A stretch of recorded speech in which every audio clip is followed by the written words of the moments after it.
Back at it with another boxing video. So yo, props to ESPN and Top Rank, man. They did a nice hour-long special on ESPN. I believe ESPN too. Featuring Terrance Crawford. This is fight week. He got a fight coming up with Jeff Horn from Australia. His first step-up fight at welterweight, and they did a good job. It was a hour-long special featuring Teddy Atlas, and he was there breaking down film study of Terrence Crawford's fights from starting with the Breeders' Prescott fight. That was Terrence Bud Crawford's first 10 rounder. And they broke down film study of what he sees in front of him and, basically how he would fight this type of dude who's a big puncher. Then they went on to show the film study of Bud Crawford versus Ricky Burns when he had to travel overseas, go to Scotland for his first world title shot, and basically showing the looks that he gave to uh, Ricky Burns in order to come out victorious in hostile environment over there in Scotland. Then they showed a film study. Broke it down with Teddy Atlas of his fight with Yuriokis Gamboa. You know what I mean? And they showed all the highlights. It was a great fight. People still talk about that fight till today. You know what I mean? And that was also Terrence Bud Crawford's first title defense for that WBO title he got off of Ricky Burns in Scotland. And they showed a lot of highlights. They even showed when in the ninth round after Bud Crawford had dropped him about 3, 4 times when Gamboa clipped him in the ninth round with a right hook that hurt the man, Terrence Crawford, and gave him the spaghetti legs. But Terrence Crawford recovered, switched back to his orthodox stance in one quick glance and delivered that vicious uppercut that ended the show for Gamboa. You know what I mean? And Gamboa is a good fighter. At that particular time, he was undefeated.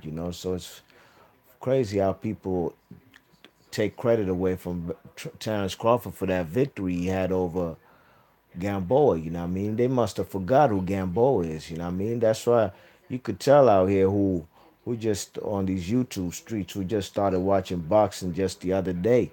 You know what I'm saying? Because Terrence Crawford got caught by the man by Gamboa, but that's a good fighter he's facing. You know what I'm saying? That's basically saying like Marvin Hagler's ain't a good fighter because he got clipped in the first round, got cut up by the man Tommy Hearns. You know what I mean? Eventually, Tommy Hearns' fate ended up just like Gamboa. Crawford stopped Gamboa, same way Hagler ended Tommy Hearns. You know what I mean? When you face good fighters, regardless if they stepping up in weight, you got to be careful. And back times, Bud Crawford admitted he was being careless with his hands down, and that's how he got caught. You know what I mean? So they broke down that film study. They broke down the film study between the unification fight with Bud Crawford and Victor Postal. How Bud Crawford dropped him twice. You know what I mean? And you know what I'm saying? He was basically using his foot movement just because the man what's his name? Victor Postal keeps a wide stance, you know what I mean, and he needs to plant his feet to drop them heavy bombs, you know what I mean? You know what I mean? In order to throw a hard punch, the man got to set his feet up. That's why the man, Terrence Bud Crawford, was moving a lot in that fight, which was a good strategy to have the man Victor Postal, who himself is a boxer, do something that he's not ordinary comfortable doing, and that's coming forward. And Terrence Bud Crawford washed that fight. You know what I mean? I believe I gave Victor Postal maybe 1 or 2 rounds in that fight. You know what I mean? Maybe one of those rounds was a sympathy round, to be honest. And, they showed Bud Crawford unifying. And then the last fight he broke down with Teddy Atlas was with Julius Ndongo to become undisputed at 140. You know what I mean? A feat that hadn't been achieved since Kostya Tszyu ended when he knocked out Zab Judah. You know what I'm saying? That was the last undisputed champion at 140. But Crawford made it happen, and I believe that fight was like in '01 or '02 or something.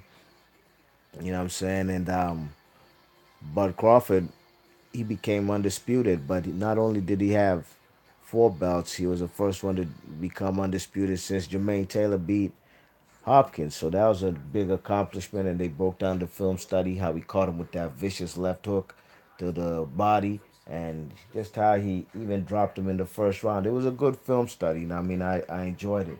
I enjoy it when they show boxing and them type of things. An hour-long special on ESPN. You gotta tell me the last time you seen something like that. You know what I'm saying?